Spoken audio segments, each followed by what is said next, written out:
Hello everyone, welcome back to my channel.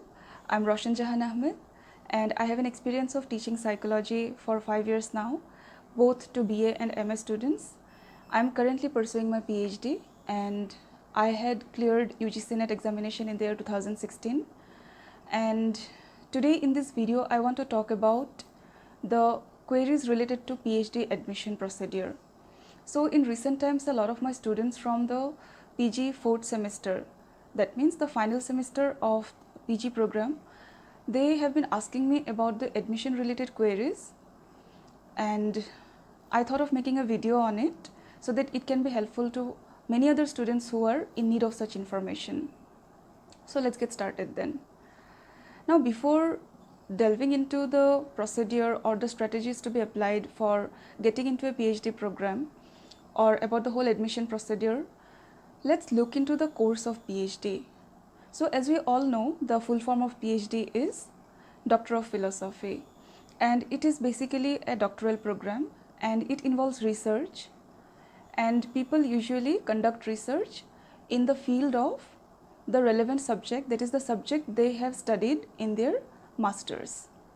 Okay, so I belong to the psychology field, so my subject matter for my PhD program is from the psychology field. So this is all about it. And regarding the duration of the course, the minimum duration is of 3 years, okay, and it may actually be extended beyond that, but the minimum duration is 3 years. So that's all about the course of PhD.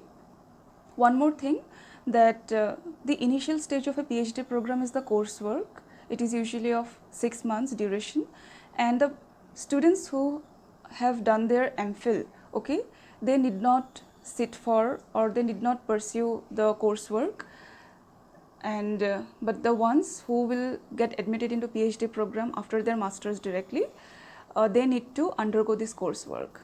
So that's another information.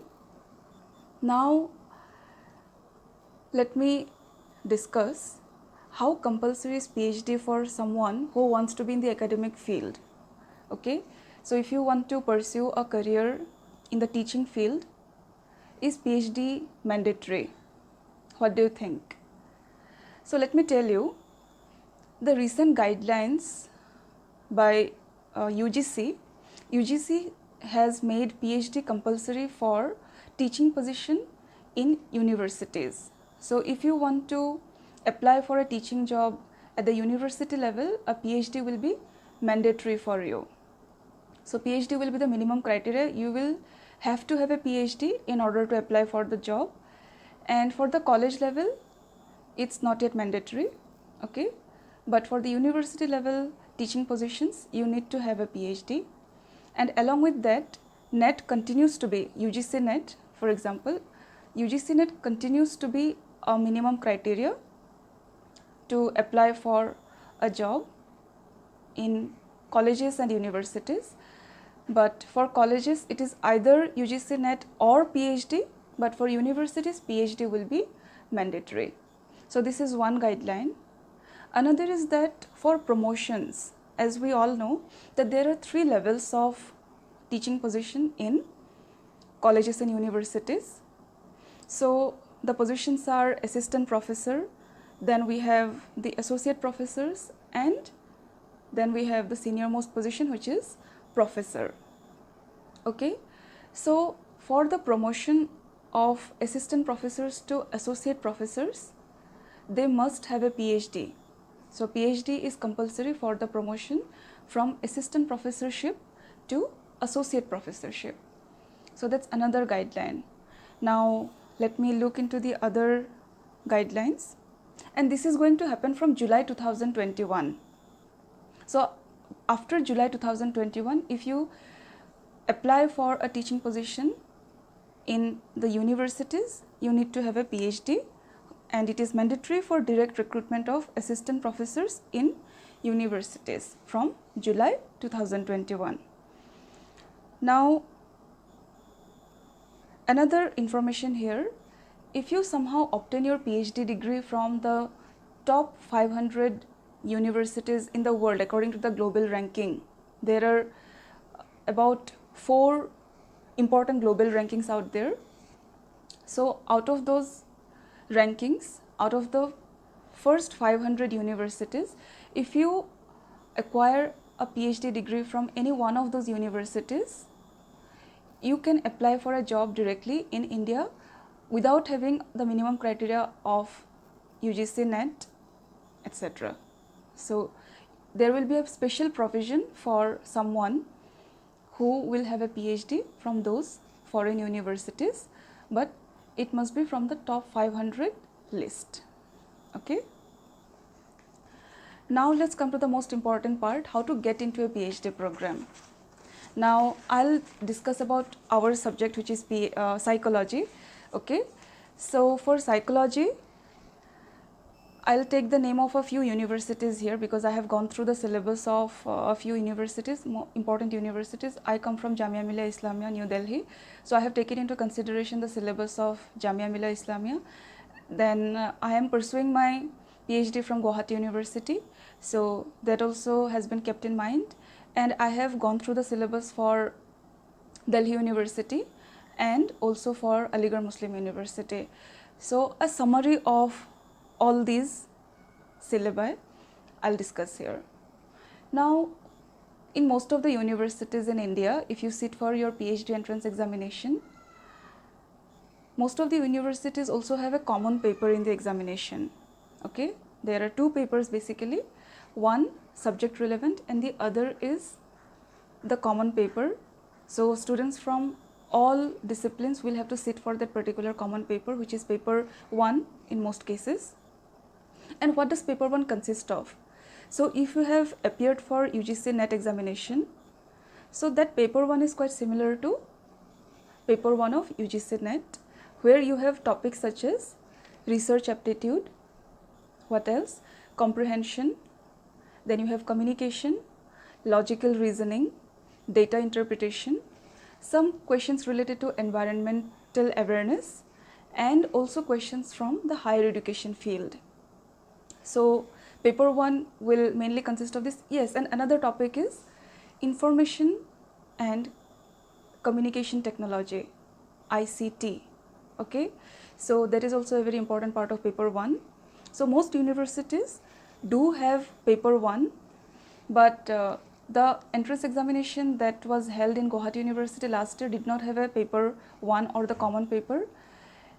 Every student who wanted to be admitted into PhD program, they set for the entrance examination for just one paper, and that paper was based on the relevant subject they belong to. Now for psychology, the paper had questions only from psychology and so on. So for Guwahati University it was changed last year, there were no common paper, and for some other universities also, let me take the example of Delhi University.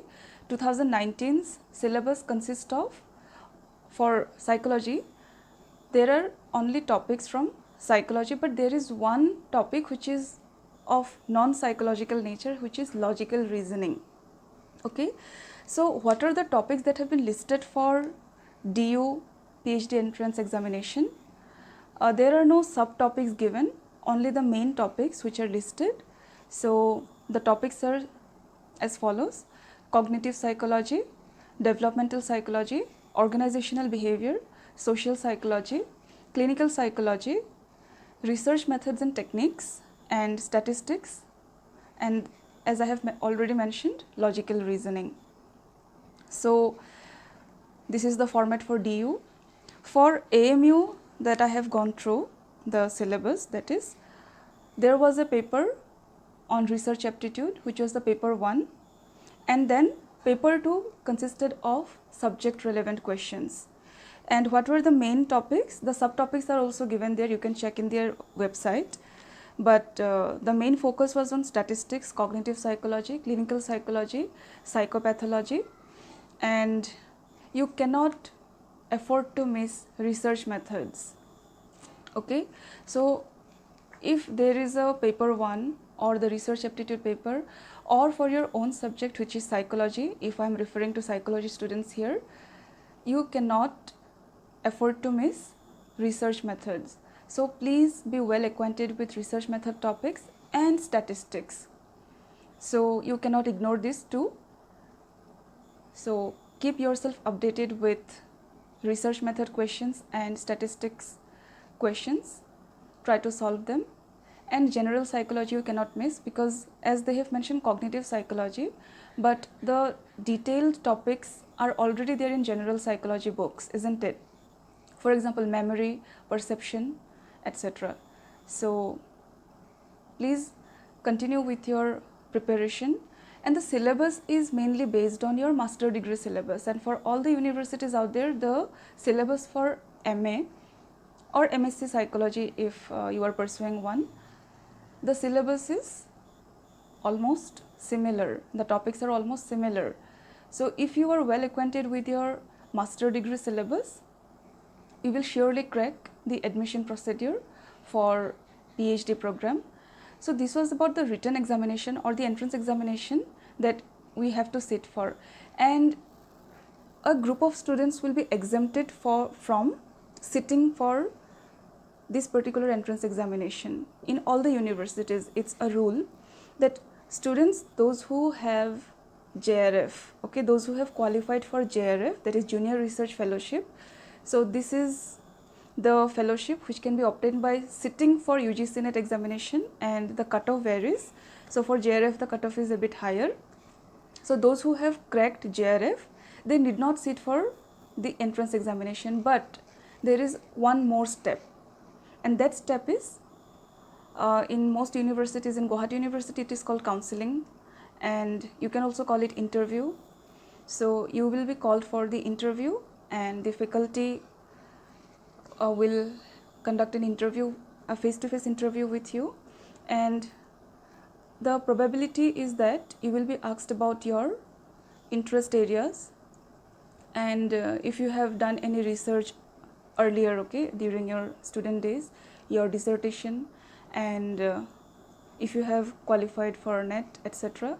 And please keep a research proposal handy, okay, so that you can actually give them a blueprint of what you want to do, or they should actually be convinced that you know what you are trying to do as a PhD candidate, that you have a fair idea of how research is conducted. So please keep your research proposal ready. In most of the interviews they may ask for it, but in some cases they may not ask for it, but still it's always better to be prepared beforehand. So be ready with a research proposal, bring your research proposal with you for the interview session, and that will actually help you, because you will also have a clarity of what you want to do and what are the steps involved in research. So you really need to convince the faculty, because you need to convince them that you know what you are doing. So that's the essence. And one more thing I missed here, that for the entrance examination nowadays, because the competition is so high now, that negative marking has been introduced in most of the university entrance examination. So for Guwahati University, the total mark is 80, okay, the last year case that I am actually depicting here, the total mark was 80, and there were 40 questions of 2 marks each, and half mark was deducted for each wrong answer, okay. And for Delhi University last year, it was that there were about I think the question paper consisted of 200 marks, okay, 4 marks each for the questions, and -1 for one wrong answer. So negative marking has been introduced for most of the examination. So you have to be careful while responding. And Delhi University had MCQs, okay, multiple choice questions, and in many universities they may actually introduce subjective questions also. So you need to be acquainted with all the formats, be it multiple choice questions or short answer type questions or essay type questions. Just having a thorough knowledge of your subject is enough. Then you will be able to answer any type of questions to be asked, because there is the probability that you will sit for a number of examinations. You will not just take one university into consideration for your entrance examination. So if you want to sit for many university examinations, you need to be updated with all the formats out there. So only one thing is important, which is your updated info, your updated knowledge. your consistent study of your subject, and also having a fair idea of how a research is conducted, and that will be enough. So wish you all the best for your preparation, and the dates will be announced soon, though most of the dates have been delayed, have been actually postponed due to the pandemic, but the dates will be announced anytime soon. So please keep yourself ready, and with this I will conclude my discussion. Thank you for watching till the end.